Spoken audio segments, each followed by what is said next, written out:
Good afternoon, everybody. I think we're going to make a start and then see if some more people join us as we get on. But I'm conscious that people are probably giving up their lunch break to join us, so I think it's better if we get started. So just to introduce myself, my name is Catherine. I'm Director of Services at HILS, and joining me is Simone, who is one of our dietitians at HILS and responsible for various things, which I'll let her describe to you in more detail in a moment.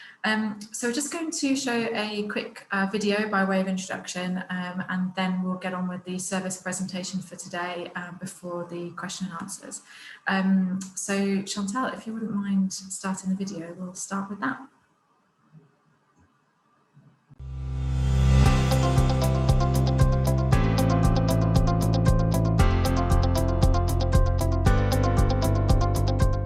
Hello and welcome to our first ever virtual Meals on Wheels Week celebration. We are absolutely delighted that you have joined us. Thank you for making the time to be with us today.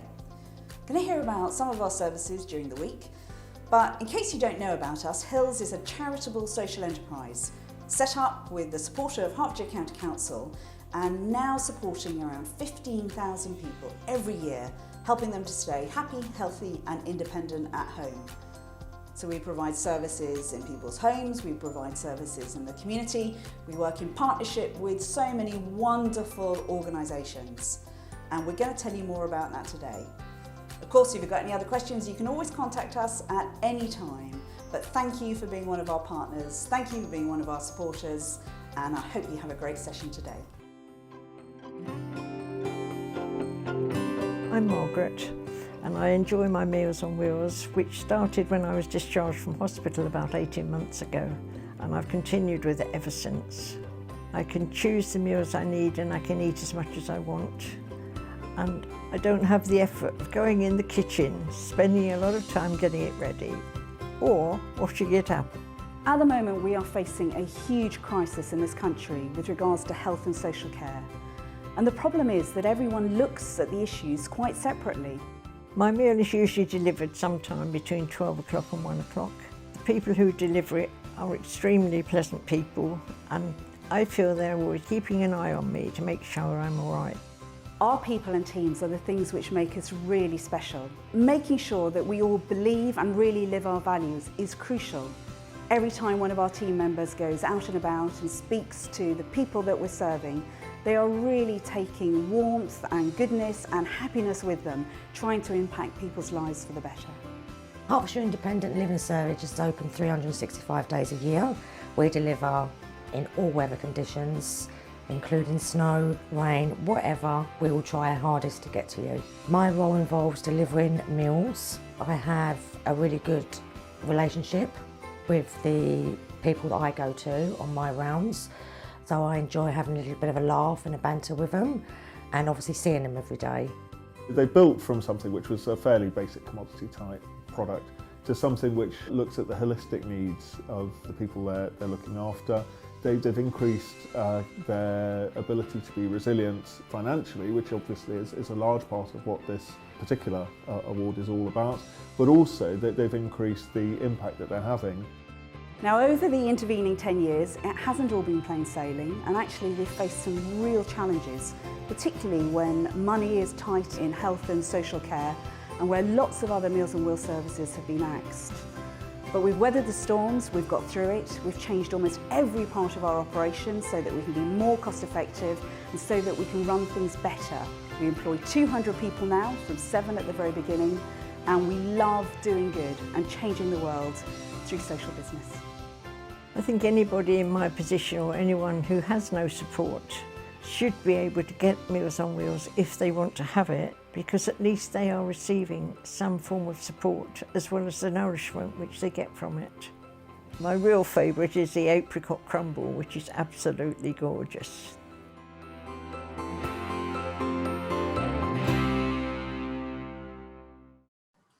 Hopefully that video has given you a little bit of a sense of who we are as an organisation and what we're all about. And my favourite is the treacle sponge, in case anyone was wondering. So hopefully that gives you a little bit of a sense of our Meals on Wheels service. And obviously the main focus of this week is National Meals on Wheels Week. So we're here to kind of celebrate that and to shout about the importance of Meals on Wheels services and hopefully advocate for those places where perhaps they don't have one. Today's session, we're going to be focusing on one of the services which we've developed along the way and as part of our overall development as an organisation, which is providing a nutrition service to our clients, which Sim is going to tell you more about. It's something that we are incredibly proud of, and as far as we know, we're the only Meals on Wheels service in the country with a nutrition team actually embedded in the service, making sure that our clients get what they need. So I won't say any more, but I'll hand over to Sim to explain our nutrition service and about how that team are also Meals on Wheels heroes. Thanks very much, Catherine. So my name is Simone Roberts and I'm the Senior Community Dietitian here at HILS. And as Catherine says, we have our own nutrition service, which we're incredibly proud of. I'm just going to pop this to full screen, bear with me. There we go. So the team is made up of currently 2 registered dietitians, 4 nutrition and wellbeing visitors and 2 nutritionists. So we're quite a large team, and that means that we're able to cover a lot of different aspects of an individual's needs. We are a preventative service, so regardless of whether somebody's losing weight or not, we can give them advice and support in order to prevent them from becoming nutritionally unhealthy. And our nutritionists, Annabelle and Elise, are fantastic, because if we have an individual who maybe needs a texture modified meal or has a specific allergy, they can work their magic and pull out a menu that suits them really well. Now, this means that we can tailor our Meals on Wheels service to be available for absolutely everybody. So just as Margaret says, everyone in Hertfordshire can get access to that Meals on Wheels service, which is really exciting. So I'm just one person, but as you see there, we're actually a team of 8. So I wanted to allow the team an opportunity to introduce themselves and what they do as part of the nutrition service. My name is Alethea Donnelly and I'm the lead allied health professional here at Hertfordshire Independent Living Service, and I'm a registered dietitian. My role at HILS is quite varied. I have a small dietetic caseload that I complete, and then most of my work is about working with outside agencies to help promote and raise awareness about malnutrition and nutrition. So I will work with people like the Malnutrition Awareness Partnership Network, the National Hydration Network, local universities, various NHS trusts and STPs on different projects where we can raise awareness about nutrition, about malnutrition and nutrition for older people, and the problems that come with that, but also trying to find solutions to help with that as well. Hi, my name is Annabelle Martin and I'm a nutritionist here at HILS. I mainly work with menu development, so my key part of my role is to make sure the menus are all in line with the relevant guidance and that they offer plenty of choice and variety. And we have created a simple coding system on all of our menus to make sure people can choose the right meal for them, such as higher energy, gluten-free, and some information on the sugar content of the puddings as well. But for specific dietary needs, another key part of my role is to answer the questions from customers who might have medical conditions or allergies to make sure that we can offer them a range of meals that are safe and suitable. Hi there, I'm Elise, I'm a nutritionist at HILS. I think Annabelle summed up quite nicely what we do. The only thing that I'd add is that we get all of our nutrition information from our suppliers. We then translate that information onto our own system, which allows us to code for low fat, low salt, higher energy, healthy choices and a few other things. We make sure that this information is all up to date so that our clients can receive food that is appropriate. Hi, my name is Kulsum and I am a nutrition and wellbeing visitor for HILS as part of the nutrition service that we offer. My role is split into 2 parts. So for the first part of my role, I visit Meals on Wheels clients at home who are at risk of malnutrition. These visits are to clients who are usually quite vulnerable and quite elderly, and the aim of these visits is to help them manage and treat malnutrition so that they can remain independent at home for as long as they want to. Hi, my name is Rebecca and I'm a Nutrition and Wellbeing visitor at Hertfordshire Independent Living Service. I've just started, so I'm really new, but I'm really happy to be part of the team and proud of the work we do. So the Nutrition Awareness team help to combat malnutrition in the community and also promote independence, really. So yes, a really rewarding job. Okay, so that's the team for you, and that describes some of the things that we do as a team. As you can see, everyone's really passionate about what they do and the clients that we support. So put some true and falses in here, so answer along with the questions. So one of the things we get asked very often is, does malnutrition exist in the UK? True or false, malnutrition doesn't exist in the UK. This is false, malnutrition definitely does exist in the UK. There's around 3 million people in the UK that are at risk of malnutrition. And the data is quite old now, but at the time it was suggested around 1 in 10 people over the age of 65 are malnourished. But more recent data is coming out to suggest this might actually be closer to 3 in 10. So you can see that this is actually something that's getting worse, and we're getting more and more elderly people in the community too. So this makes an impact. So true or false, older people are more at risk of malnutrition. This is true. The problem affects many people, but older people are at increased risk. This is due to many factors that are the reasons why Meals on Wheels exists, such as being unable to cook for themselves, not being able to get their shopping. So having a nutrition service alongside the Meals on Wheels can really pick up on this malnutrition. It's really important. And finally, losing weight is a normal part of aging. And this is definitely false. And this is the myth that we like to bust the most.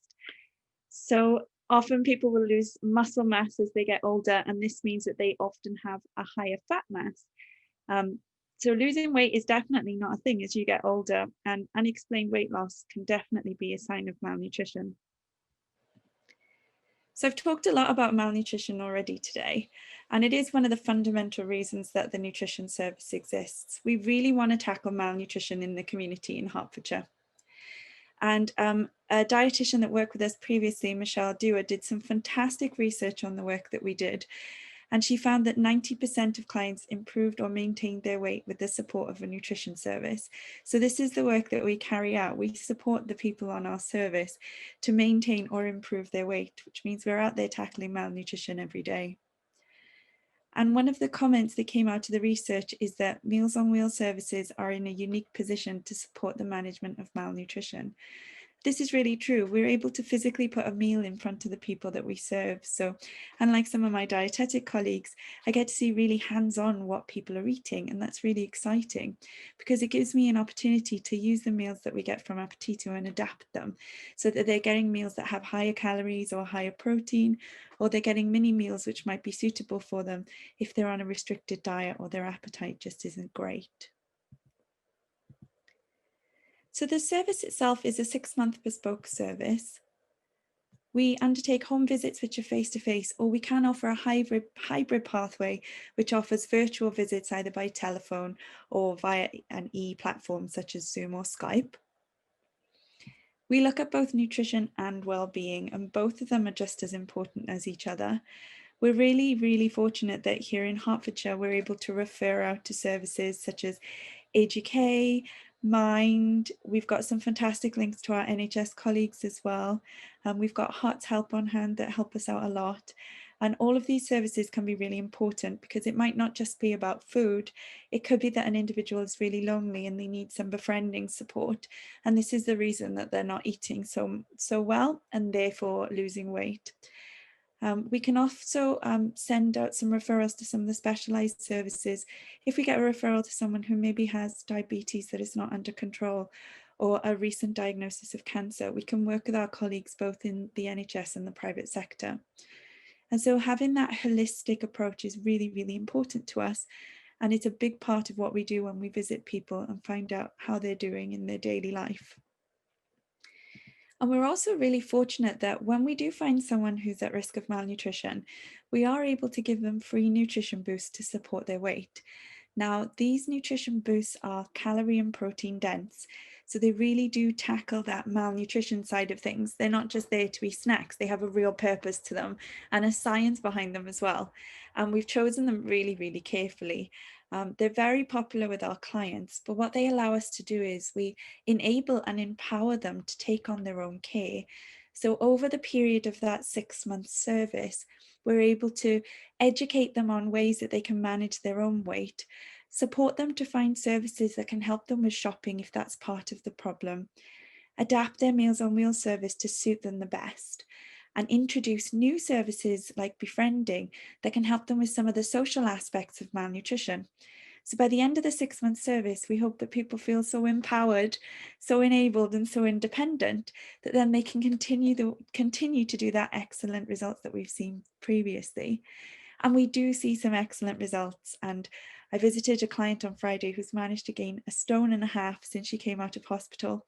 She actually had COVID when she came out of hospital. She lost a lot of weight and she was feeling pretty miserable when she came out of hospital. She was very frail. Now she's put on more weight than she's ever put on, she said to me on Friday. She's feeling great. She's got tons of energy and she's really positive. So she's really improved her mood. And she was really thankful both for the Meals on Wheels service and the support she's had from the nutrition team. So it really does work, and having us out there in the community makes such a big difference. And we absolutely love what we do, which I also think is really important. So Catherine, handing back to you if anyone has any questions about the service. Brilliant. So if anybody does have any questions, feel free to type them in the Q&A box and we will answer them. I guess the only other thing to say is, I think this week, as we head into another national lockdown, it kind of, it really highlights the importance of Meals on Wheels services. It's kind of a perfect timing coincidence with Meals on Wheels week, but it also is really important to remember during this time other ways that we can support people's health and well-being. So, a lockdown we know had a negative impact on people's wider health, the first lockdown in the spring. And we're really trying to make sure that this time around, we're able to support people and continue to see them in person where that's appropriate, to support them with their nutrition, their wider health, to make sure that they are in the best possible position to maintain their health, their independence. And importantly, at this time of year, not just with COVID, but with cold and flu season, maintain a good immune system as well.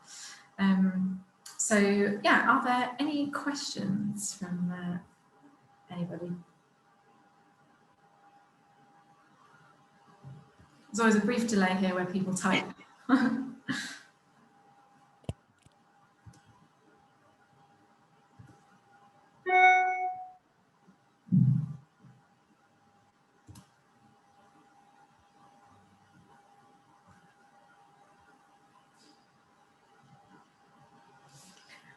Sim, I'm just wondering if you have any particular clients whose sort of story you'd like to share as a bit of an example of what we can do.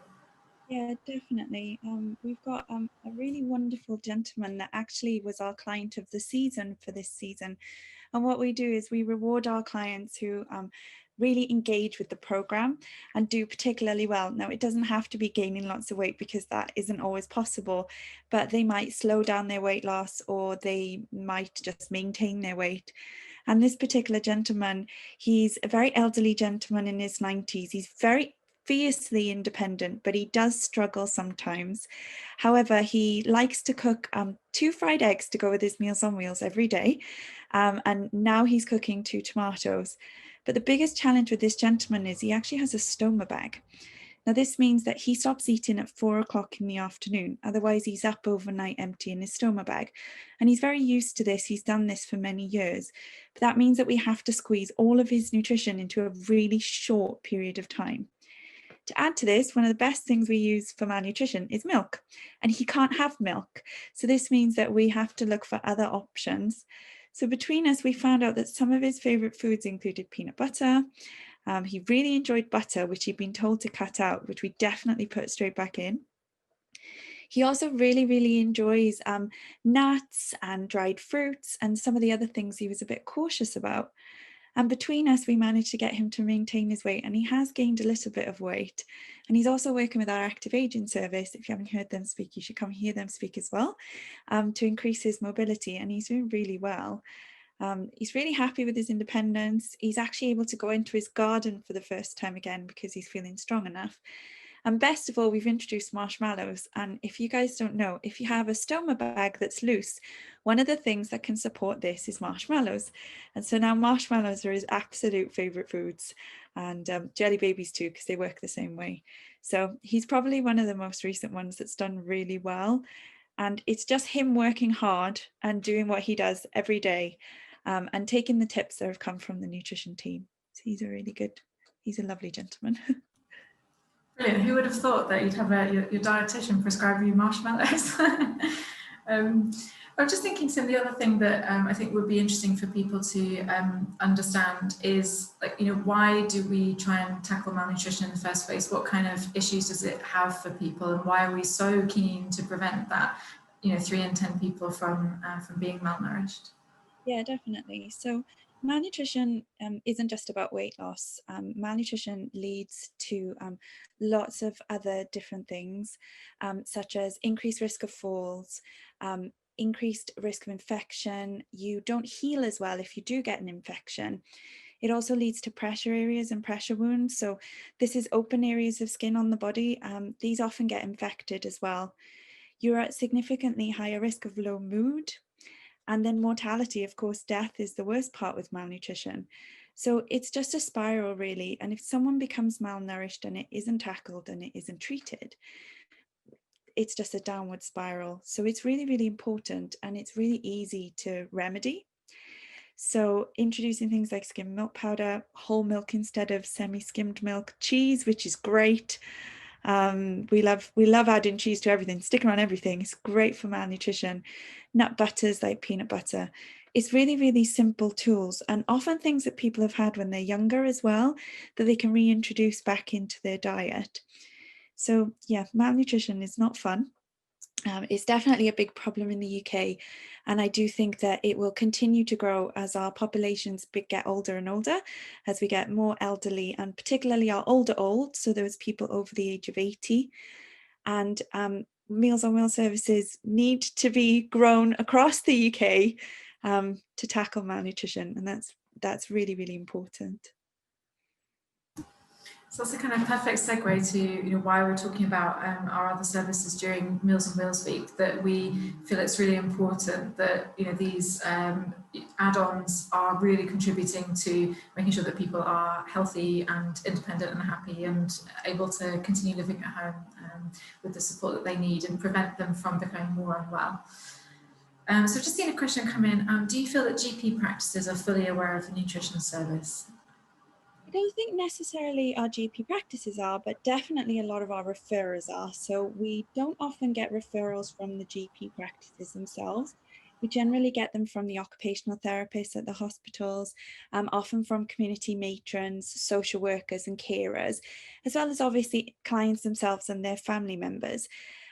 We have on our referral form some questions and a tick box so they can refer themselves into the nutrition service. And we do share it in our magazine as well, when our magazine goes out every year, and on some of our other literature. So we get lots of referrals into the nutrition service from anything from talk to me about desserts to I'm losing weight, can you support me? So it's definitely out there, but maybe we could share a bit more widely with GP services as well. So it's something to think about.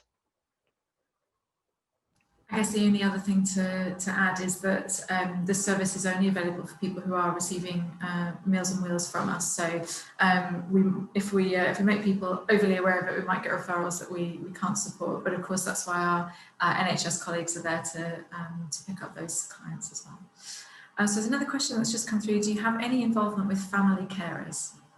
We do, and we recently did a presentation and some education sessions for carers in Hearts as well, because we know those unpaid carers are really important. And so we did a whole session on malnutrition and practical ways to prevent malnutrition. But yeah, we work with everybody, not just the client, but their next of kin and anybody really who's involved in that individual's care. And we think it's really important to work as part of a multiple disciplinary team. So work with everybody who's involved in that individual's care, so that everyone is aware of what we're doing and we're aware of what they're doing, so we can work cohesively and really do our best to support the individual. So another question has just come in as well about tea and breakfast meals. So this is something that we provide alongside our Meals on Wheels service. So if you missed yesterday's session on the Meals on Wheels service, I believe that the recordings are going to be shared, so you can always catch up on that. Yes, we provide breakfast and tea services, and we find that they are actually going to more people now than they ever have done. We saw a big increase at the beginning of the lockdown in March, and that increase has actually stayed quite high, even though our meal numbers have come down a little bit since then. So the sort of overall proportion of people who are getting a tea or breakfast alongside their meal has increased, which I feel is good news nutrition-wise, as well as good for the person in terms of convenience.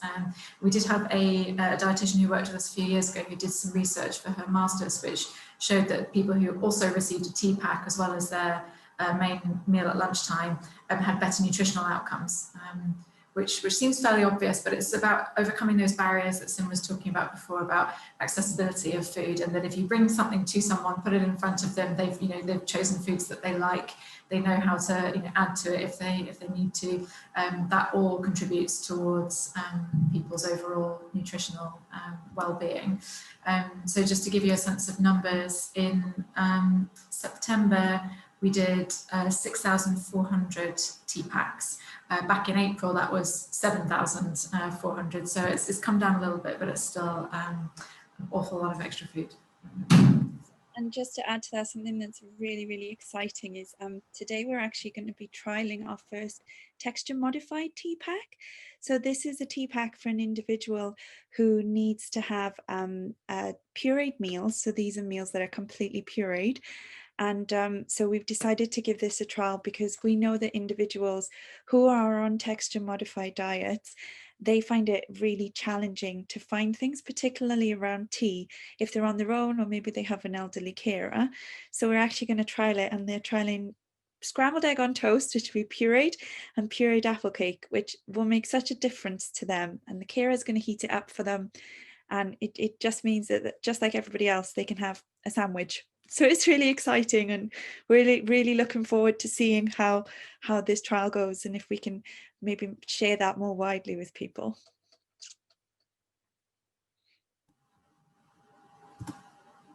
Super. So I don't see any other questions coming in. Somebody very kindly said that the stories about people that we serve are very inspiring. So I'm just wondering, Sim, if you have another one off the top of your head that you could share with us before we end. There's so many, you have no idea. Yeah, definitely. I'm very fortunate. I get to work with people across Hertfordshire, and I genuinely love working with older people. It's fantastic. But for me, as a dietitian, the most important thing is finding the thing that works. And there's always something. And there's a lady who I visit in St. Albans, and she has really, really struggled to eat recently. She's got ongoing dementia. It's progressing, and food is becoming more and more of a challenge. But in a conversation with her, she mentioned mint sauce about 15 times in a very short conversation. So I suggested to her family, maybe we could get some mint sauce and start putting it on her food. Now, first it seems a little bit weird when you put mint sauce on porridge. However, she's eating it. She's now eating everything. We're putting mint sauce in sandwiches. We're putting mint sauce on potato. She's even added mint sauce to her Meals on Wheels. And this mint sauce is just a flavour that's resonating with her from her youth. And she's doing really well. And most importantly for me, she's happy. She's a very happy individual. But her family are so relieved. They're so relieved that she's eating. And it's such a simple change. We didn't have to do a lot. And I think being a dietitian, being a nutrition and wellbeing visitor, is just about finding that thing the person loves the most, and using that as a tool to support them to get that great nutrition. And it's just a case of listening. So she's somebody who's currently doing really well, and we're going to keep an eye on her weight, and hopefully things stay stable.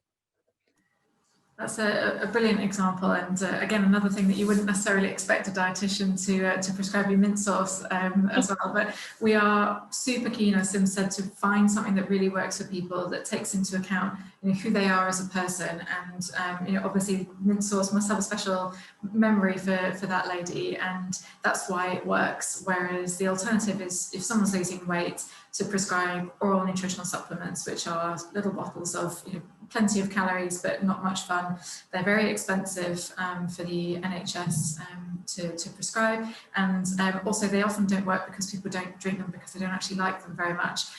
Whereas who can resist an extra snack or a pudding or apparently mint sauce on everything?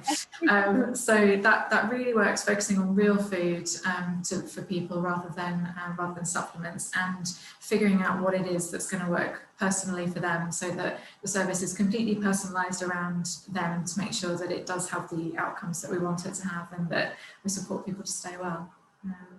So yeah, Roger's just left us a lovely comment saying lovely stories and very passionately delivered. So thank you, Sim, for sharing those client stories. I do think it really helps to kind of bring it to life. So unless there are any other questions, I haven't seen any others come in. I think we will draw it to a close. Before we leave, I just wanted to plug our newsletter. So Chantal has shared the link to that. You can sign up for that. That's in the chat. If you want to leave us any feedback about today's session, there's a link to do that as well. And I would also, particularly for the nutrition service, I really encourage you to have a look at what's on our website and our YouTube channel. So our website is heartsindependentliving.org, and there's loads of really great resources that you can download and use and pass on. Lots of really interesting, useful stuff that the team have developed, and some lovely videos on our YouTube channel that you can watch too. So just one final plug for those things before I let you go. Otherwise, thank you all so much for joining us and for your time today, and thank you, Sim, for the wonderful presentation about what you guys do. Yeah, if anyone has any other questions, feel free to hang about, but otherwise, hopefully we'll see you at another session later this week.